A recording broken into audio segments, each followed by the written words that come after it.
नमस्कार बंधुरा आज तुम्हारे साथे शेयर करते एलाम एक सुंदर हेयर केयर टिप्स। आशा करी तुम्हारा सकले भालो आछो। आरेकटा नतुन ब्लगे तुम्हादेर सकलके जानाई अनेक अनेक स्वागत।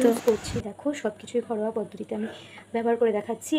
এই রেমেডিটা তোমরা যদি ইউজ করো তাহলে এই বর্ষায় তোমাদের চুল ওঠা কিন্তু একদম বন্ধ হয়ে যাবে এবং বর্ষাকালে কি হয় যে আমাদের মাথার চুলগুলো না অনেক বেশি আঠালো হয়ে যায়, সেটা কিন্তু হবে না। সেই জন্য আজকে যে রেমেডিটা আমি তৈরি করছি তোমরা ভিডিওটা একটু স্কিপ না করে পুরোটা দেখতে থাকো। দেখো আমি অ্যাড করছি, দেখো 2 চামচ পেঁয়াজের রস। ঠিক আছে, আমি এখানে মাঝারি সাইজের একটাই পেঁয়াজ নিয়েছি, তো আমি সেই পেঁয়াজের রসটা আমি প্রথমে অ্যাড করে দিলাম। ঠিক আছে, এবারে পেঁয়াজের রস কী করে, পেঁয়াজের রসে থাকে প্রচুর প্রোটিন যা আমাদের নতুন চুল গজাতে সাহায্য করে। তারপরে দেখো আমি এখানে 2 চামচ মেথি পেস্ট করে রেখেছিলাম। দেখো তোমরা দেখতে পাচ্ছ নিশ্চয়ই ভালো মতন করে মেথি পেস্ট আমি করে রেখেছিলাম। এখানে মেথি পেস্টটা পুরোটাই আমি দিয়ে দেবো এর মধ্যে। এই মেথিটা কিন্তু আমাদের চুল যেমন নতুন চুল গজাতে সাহায্য করে, ঠিক সেরকমভাবে মেথি কিন্তু মাথার মধ্যে স্ক্যাল্পে যদি কোনো রকম সমস্যা হয় সেটাও কিন্তু মেথি আমাদের ঠিক করে দেয়। এইভাবে আমি ভালো করে মিশিয়ে নিলাম। এবার এর মধ্যে দিতে হবে হেনা পাউডার। ঠিক আছে, তোমরা যে হেনা পাউডার ইউজ করো তোমরা সেই পাউডার দিতে পারো। আমি যে হেনা পাউডারটা ইউজ করি আমি সেই হেনা পাউডারটাই আমি এখানে মেশাচ্ছি। দেখো আমি এখানে 1 থেকে 1.5 চামচ মতন আমি এখানে হেনা পাউডার দিলাম। আমি বেশি দেবো না, 1.5 চামচ মতন আমি হেনা পাউডার দিলাম। এটা আমি মিক্স করবো। মিক্স করার জন্য আমার কি লাগছে দেখো, এটাকে ভালো করে জল লাগবে। এখানে আমি কোনো গরম জল দেবো না, আমি এই জলটা ইউজ করছি। এই জলটা হচ্ছে আগের দিন রাতে যে সারা রাত ধরে আমি মেথিটা ভিজিয়ে রেখেছিলাম, সেই মেথি ভিজানোর জলটা। এই জলটা কিন্তু ভীষণ ইম্পর্টেন্ট। এই জলটা কিন্তু তোমাকে ফেলবে না। আমি রাতেবেলা মেথি ভিজিয়ে রাখার পরে এই জলের মধ্যে কিন্তু মেথির অর্ধেক গুণাগুণ মিশে থাকে, যা আমাদের চুলকে ভীষণ ভালো করবে, চুলের গোড়া মজবুত করবে, চুলের গোড়ায় রক্ত সঞ্চালন করবে এবং সবথেকে যেটা বড় ব্যাপার সেটা হচ্ছে এই জলটা কিন্তু আমাদের চুলকে পুরো কন্ডিশন করবে। তাই এই জলটা কিন্তু তোমরা কেউ ফেলবে না। দেখো আমি জলটা যতটা লাগবে আমি সেই আন্দাজ মতন দেবো, দিয়ে ভীষণ ভালো করে এটাকে কিন্তু আমি মিক্স করবো। দেখো আমার এই জলটা কিন্তু পুরোটাই লেগে যাচ্ছে। এই যে দেখো খুব ভালোভাবে মিশিয়ে নিলাম। এবার আমি লাস্ট একটা জিনিস ইউজ করবো, সেটা হচ্ছে এই যে ভিটামিন ক্যাপসুল। আমাদের ঘরে সকলের কাছে কম বেশি এই ক্যাপসুলটা থাকে, ভিটামিন ক্যাপসুল, যেটা ভীষণ ভালো চুলের জন্য। সেটা আমরা সবাই জানি, ভীষণ প্রোটিন চুল এবং স্কিন দুটোর জন্য ভিটামিন ক্যাপসুল কিন্তু ভীষণ উপকারী। দেখো আমি ক্যাপসুলটা চুলে আমি এখানে ইউজ করবো। আমি এখানে একটা ক্যাপসুল আমি এখানে নিলাম, দিয়ে আমি এটাকে খুব ভালো মতন করে মিক্স আপ করে নেব। যা যা ইনগ্রিডিয়েন্টস দেখালাম সবই কিন্তু আমাদের ঘরে কম বেশি প্রত্যেকের কাছেই আছে। এবার রেডি হয়ে গেল মোটামুটি আমাদের আজকে প্যাকটা।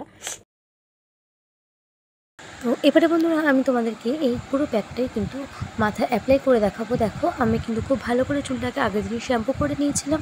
তোমরাও কিন্তু হেয়ার প্যাকটা লাগানোর আগে ভালো করে মাথাটাকে শ্যাম্পু করে পরিষ্কার করে নেবে। চুলে যদি কোনো রকমভাবে তেল জাতীয় কোনো কিছু লেগে থাকে বা তেল লেগে থাকে তাহলে কিন্তু এই প্যাকটা চুল অ্যাপ্লিকেবল হবে না। আমার চুল ভীষণই পাতলা আর লেন্থ যেহেতু ছোটো, তাই আমি আমার চুলের লেন্থ ওয়াইজ প্যাকটা বানিয়েছি। তোমরা চাইলে তোমাদের চুলের লেন্থ ওয়াইজ কিন্তু প্যাকের মাপগুলোকে মানে ইনগ্রিডিয়েন্টসের মাপগুলোকে তোমরা বাড়াতে পারো। আর এই প্যাকটার থেকে কিন্তু কোনো রকম উদ্ভট স্মেল আসে না, বেশ সুন্দর স্মেল আসে, আমার বেশ ভালোই লাগে। তোমরা যদি ইউজ করে দেখতে পারো তোমাদেরও আশা করি ভালো লাগবে। এইভাবে চুলটাকে ছোটো ছোটো পার্ট করে নিয়ে টেনে টেনে উপর থেকে নিচ পর্যন্ত কিন্তু ভালো করে মাখতে হবে। এই প্যাকটা কিন্তু আমাদের চুলটাকে ভীষণ রকমের সিল্কি করবে।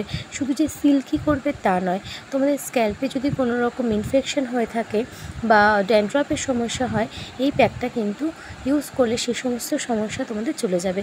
এই প্যাকটা মাসে 2 বার তোমরা ইউজ করতেই পারো। এই প্যাকটা লাগালে মাথার চুল স্মুথ হয় এবং চুলের কালারটাও ঠিকঠাক থাকে। মেথি কিন্তু আমাদের চুলের কালারটাকে ঠিক রাখতে সাহায্য করে। তো দেখো আমার প্যাকটা লাগানো হয়েই গেল। এবার আমি মাথার চুলটাকে পুরোপুরি মাথার উপরে তুলে দিয়ে এটা আমি 20 মিনিটের জন্য এই অবস্থায় রেখে দেবো, তারপরে শ্যাম্পু করে ফিরে আসছি। তো বন্ধুরা আমি শ্যাম্পু করে চলে এসেছি। তো এখন তোমাদের আমি চুলটা দেখাচ্ছি। দেখো চুলটা কিন্তু অনেকটা সিল্কি হয়েছে, জানি না তোমরা ক্যামেরার কতটা বুঝতে পারছো। দেখো আমার চুলটা কিন্তু কত সিল্কি হয়েছে। তোমরা যদি এই রেমেডিটা তোমরা যদি ইউজ করো মাসে অন্তত একবার, তোমরা কিন্তু ইনস্ট্যান্ট রেজাল্ট পাবে। দেখো ঠিক আছে, চুলটা কিন্তু অনেকটাই সিল্কি হয়েছে। তো বন্ধুরা যদি রেমেডিটা ভালো লেগে থাকে বা আমার ভিডিওটা তোমাদের একটু উপকার হয় তাহলে একটা লাইক দিয়ে আমার পাশে থেকো। আর আমার চ্যানেলটাকে যারা এখনও সাবস্ক্রাইব করোনি প্লিজ একটু সাবস্ক্রাইব করে দিও। Bye bye.